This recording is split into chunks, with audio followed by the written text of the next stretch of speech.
આજે આપણે બનાવીશું ફોરના મુઠિયા.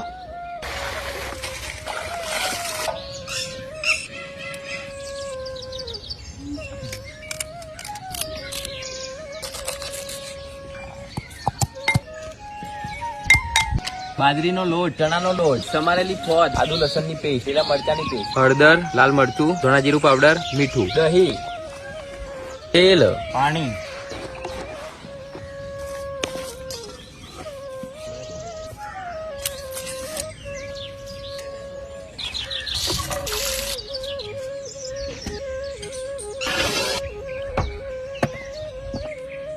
તેલ, રાઈ, તલ, હિંગ, મીઠી લીમડી, મુઠિયા, ગરમ મસાલો, લીલા ધાણા. જોરદાર.